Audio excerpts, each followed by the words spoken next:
नमस्ते। Organometallic compounds का जो लास्ट पार्ट है, application of organometallic compounds.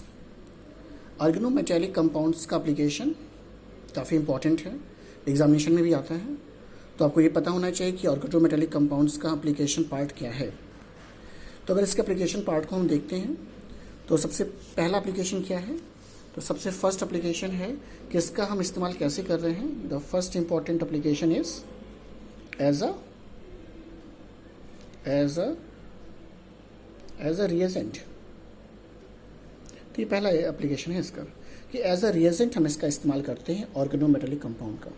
Reagent जो सबसे वेल नोन है क्या है भाई, सबसे वेल नोन हमारे पास एग्जांपल है क्या चीज़ भाई, तो है ग्रिग्नार्ड रिएजेंट्स। कैसे हम इसको दिखाते हैं, तो RMgX। तो ग्रिग्नार्ड रिएजेंट ऑर्गेनोमेटेलिक कंपाउंड है, इसका हम कैसे उपयोग कर रहे हैं, तो इसका उपयोग जो हम कर रहे हैं रिएजेंट के फॉर्म में। इसके अलावा जैसे RLi मेटल, एल्काइल मेटल है, एल्काइल मेटल्स में का भी हम इस्तेमाल कैसे कर रहे हैं, एल्काइल मेटल्स का भी इस्तेमाल हम कर रहे हैं रिएजेंट के फॉर्म में।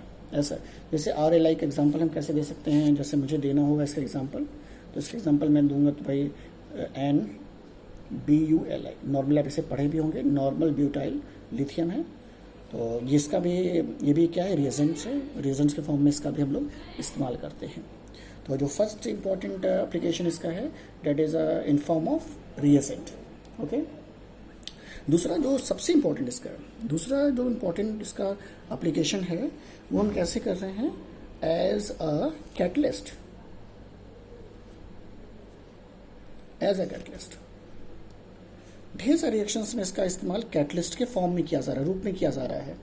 ये इसका बहुत ही इम्पोर्टेंट ये है एप्लीकेशन है। जैसे किसका हम इस्तेमाल करते हैं, तो भाई जैसे एग्जांपल आपको मैं देता हूँ, जैसे हम लिख सकते हैं कि हम क्या कर रहे हैं भाई, हम कर रहे हैं Ziggler NATA catalyst is used for, Ziegler-Natta catalyst is used for preparing, क्या चीज़ प्रिपेयर करने में, तो आइसोटैक्टिक।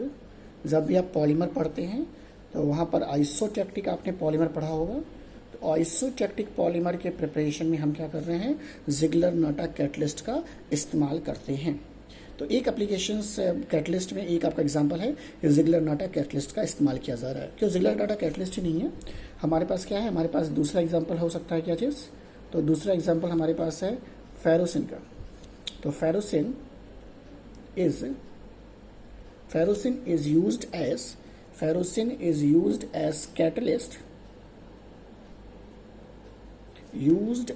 catalyst to prepare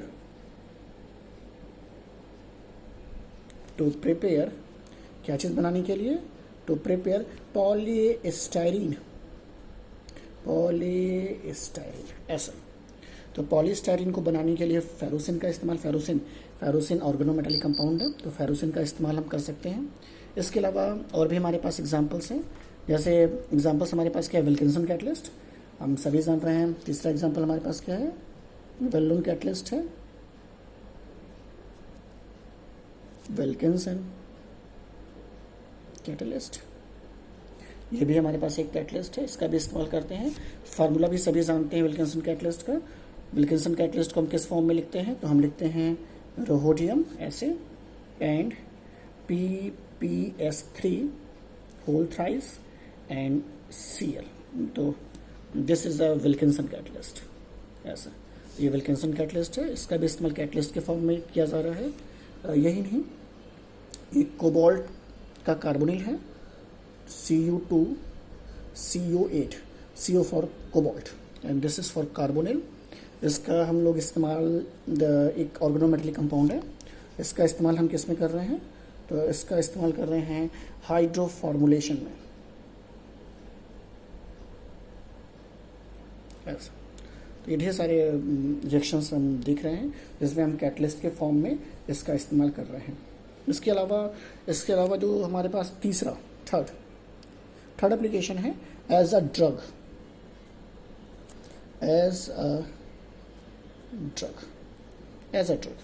ड्रग के फॉर्म में भी इसका इस्तेमाल हम कर रहे हैं। जैसे वेल नोन एग्जाम्पल हमारे पास है एक CP2 TiCl2। CP2 मैं पूरा नाम लिख दे रहा हूँ। CP2 means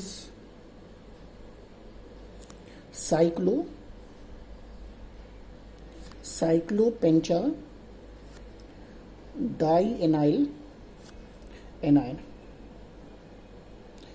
This is stand for CP2. CP2 means cyclopentadienyl anion. Okay. ये वेल नोन ड्रग है, एंटी कैंसरस ड्रग है ये इसका इस्तेमाल आप समझ सकते हैं कितना इंपॉर्टेंट ड्रग होगा। एंटी कैंसर ड्रग, ये एक एंटी कैंसर ड्रग है जिसका इस्तेमाल जो है किया जा रहा है। इसके अलावा एक हमारे पास और एंटी कैंसर ड्रग है डेट इज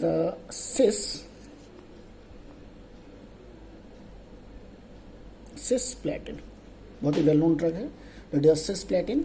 ये भी एक तरह का क्या है भाई, ये भी एक तरह का जो है एंटी कैंसर ड्रग है। तो एज अ ड्रग के फॉर्म में कर रहे हैं। इसके साथ ही साथ एंटीसेप्टिक बनाने में हम कर रहे हैं। तो ड्रग के साथ ही साथ हम क्या कह सकते हैं, ड्रग के साथ ही साथ हम कह सकते हैं कि एंटीसेप्टिक के प्रिपरेशंस में हम इसका इस्तेमाल कर रहे हैं। तो ये एक हो सकता है। तो 3 हो गए। चौथा फोर्थ नंबर हम कह सकते हैं कि भाई इसका इस्तेमाल हम कैसा कर रहे हैं, तो एज अ